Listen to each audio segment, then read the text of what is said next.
Welcome to English Grammar Lesson Tagalog Edition with me, Teacher Maya, na magbibigay na naman sa inyo ng isang short quiz with answers and explanation. Simulan na natin. Gaano ka ka-familiar sa verbals?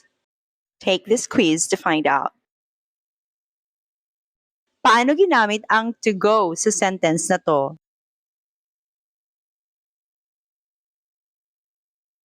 Ginamit itong adjective. Paano ginamit ang underlined word dito?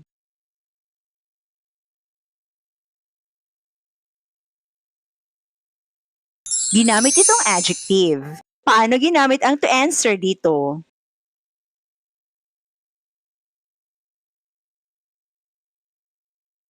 Ginamit itong adverb.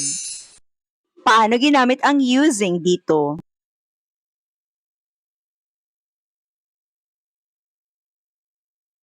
Ginamit itong noun.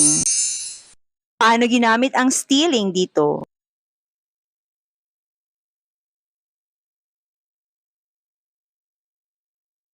Ginamit itong adjective. Bakit yun ang answers? Ito ang explanation. Sa sentence na to, ang to go ay isang infinitive na nag-function as adjective. Ang infinitive ay isang uri ng verbal na mukhang verb pero hindi verb ang function sa sentence. Ang verbal na infinitive ay nagsisimula sa to at sinusundan ng mga base form ng verb. Pero ang function nito ay pwedeng noun, adjective, or adverb. Sa sentence na to, isa itong adjective. Malalaman natin na adjective siya dahil madalas ang infinitive ay kasunod ng noun na kanyang dinidescribe. Kagaya ng way to go, dinidescribe ng to go ang way. Ang iba pang halimbawa nito ay kagaya ng problem to solve, ability to cook, at music to play. Ang mga infinitives dito ay dinidescribe ang nouns na problem, ability, at music. Ang admitted dito ay isang participle na ginagamit as adjective. Ang participle ay isang uri ng verbal o mga words na mukhang verb pero hindi naman verb ang function. Ang participle ay pwedeng gamitin as adjective at meron itong dalawang forms. Present participle or yung ing ang dulo at past participle or yung madalas ed ang dulo. Ang present participle na adjective ay ginagamit pang describe kung ano yung ginagawa or magagawa ng noun na dinidescribe. Ang past participle naman ay ginagamit pang describe kung ano yung nangyari sa noun na dinidescribe. Sa sentence na to, ang underlined word ay nagdi-describe kung ano ang nangyari sa patient. Siya ay na-admit sa hospital.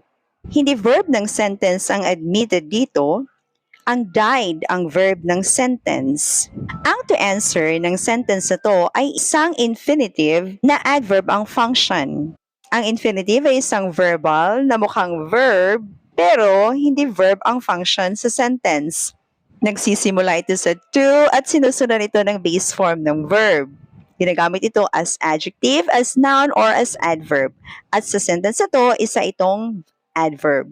Madalas malalaman natin na isa itong adverb dahil kasunod ito ng dinidescribe ng adverb. Usually, mga adjectives or adverbs din.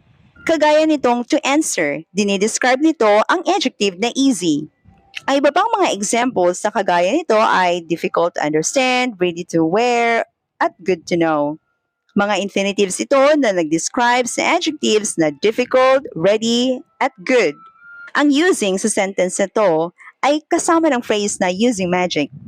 Isa itong noun phrase dahil kasunod ito ng preposition na of. Ang mga words na kasunod ng prepositions ay tinatawag na object of the preposition. Ang pwedeng maging object ng preposition ay ang mga nouns or pronouns. Ang using ng sentence na to, mukha itong verb pero hindi verb ang function nito.